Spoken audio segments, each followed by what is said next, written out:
All right, and this brings me to rant number 1. Fat-free is good, right? That's what we've been told. Buy fat-free products. It's healthy. You don't want to eat fat, right? It's going to kill you. Don't eat fat. That's what we've been told for so long. Just hammered into our heads. Don't eat fat. Don't eat fat. It's wrong. Next time you go to the grocery store, check out the yogurt aisle. Try and find yogurt that has fat in it. It's hard. It's 0%. 0% fat-free yogurt everywhere. And then you think, this is healthy. I'm going to eat fat-free yogurt. Yes. No, it's not healthy. Why isn't it healthy? You need good fats. That's right. Terrible fat in there. There's terrible sugar in there. Exactly. So once you take the fat out, you have to put some other stuff in because it's the fat that makes it taste so good. So what do you need to put in instead? You need to put in some sugar. So you'll find sugar there somewhere. Where is it? Sucralose, which isn't even real sugar. So that's even worse. So they're throwing sugar in it to make it taste better. Then they have to make it thicker because if you take the fat out, now it's all runny. So what do? Throw some corn in there. So really, they should have a corn cob on the front of the yogurt because any of the fat-free yogurt you're eating likely has corn in it, has corn starch, because that'll thicken it up. And it might have other things like xanthan gum, guar gum, locust bean gum, different ways to thicken it up. My advice to you is when you go yogurt shopping, try and find 3%, 4%, 5%, 6% fat yogurt. I buy the 6% Astro Balkan style. It's a red label with a cow on the front. And not that it's perfect. It's not perfect, but it's better than this. This is garbage. One that I choose has 3 ingredients. It has, I think it's milk solids, cream, active bacterial culture. Does that sound better than that? Of course. So Greek yogurt better? It's higher in protein. a lot of the Greek yogurt you're seeing out there is also fat-free. That's how they're marketing it. So you just have to read the label. The best thing to do is read the label. The less ingredients, the better. And that goes for anything. Okay? Any processed foods. If you look at the ingredients and you see it's this huge paragraph, it's not good for you. The less ingredients, the better. What happens when you buy broccoli? Is there a big ingredients list? Ingredients, broccoli. Right? That's healthy. This is not healthy, but they pass it off as being healthy. So don't be tricked. But it's hard. It's hard to get through all the nutritional information because one day we're told fat's bad, the next day we're told it's good. And then we're told that something causes cancer, and then the next week it fights cancer.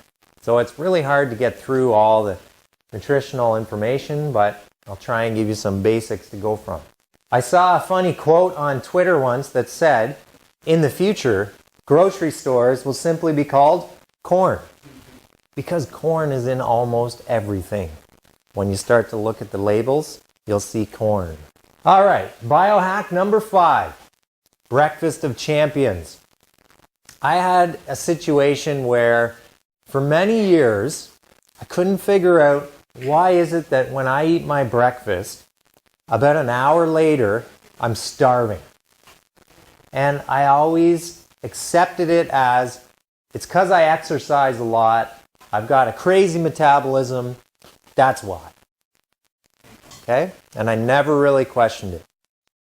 And then once I started teaching biology and teaching about nutrition, I learned a little more and I started thinking about it. And my breakfast was usually a bowl of cereal or maybe some toast. And out of fat, protein, or sugar, what do you think there's a lot of in cereal? Sugar. There's a lot of sugar. So what happens is when you eat sugar, high amounts of sugar, it spikes your blood sugar. Okay, so this here you're seeing time. There's hours on the bottom. And this is your glucose level in your blood. You eat something that has a lot of sugar, it's going to spike your blood sugar up really quickly. Okay, so there's not much time here. So I'm eating my bowl of cereal, spikes my blood sugar. Okay? When your blood sugar goes up really high, your body says, whoa, we've got all this extra sugar, let's store some fat. Right? We need to store. What are we going to do with all the sugar? Oh, let's just store it as fat. Okay? And then your blood sugar crashes afterwards. So, an hour later, my blood sugar was kind of crashing. And then what do you crave? More sugar. So then I'd be like, oh, it's time for a muffin. Gotta go get a muffin. It's 9 o'clock. I ate my breakfast an hour ago. I'm starving. Muffin time. And I do the same thing.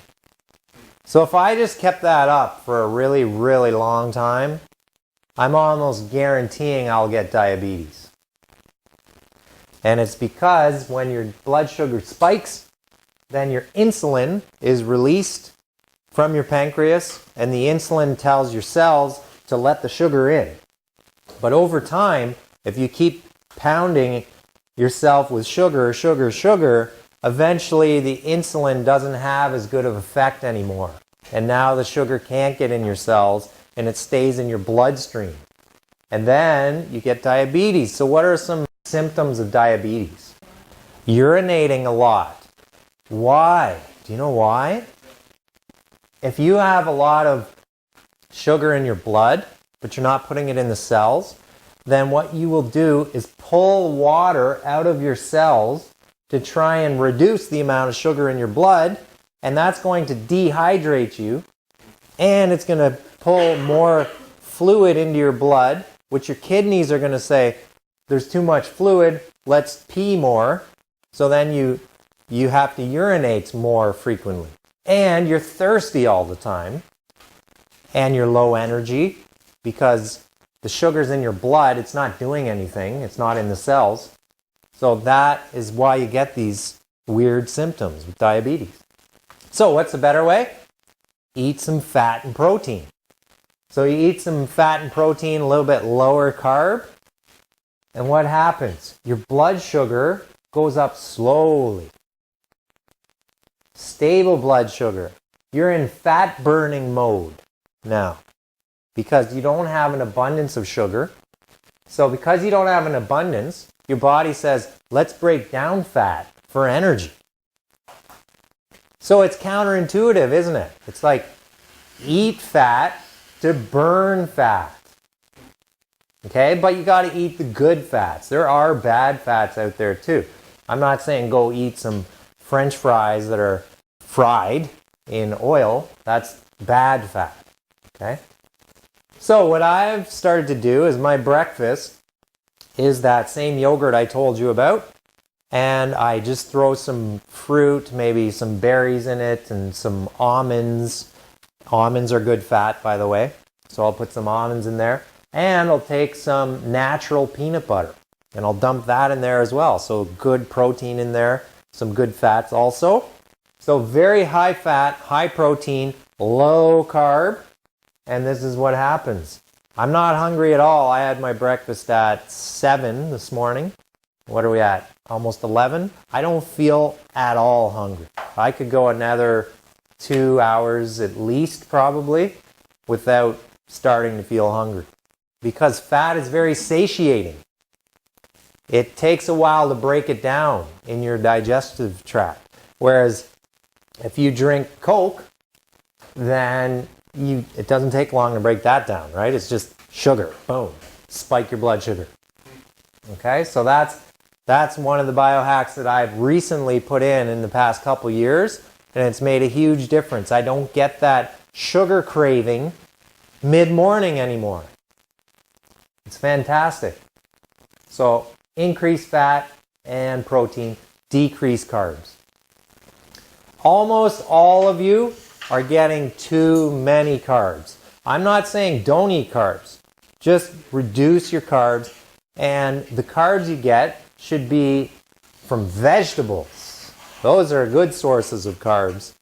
Fruits, some fruits, but not tons of bread, or not cereals or sugary processed products.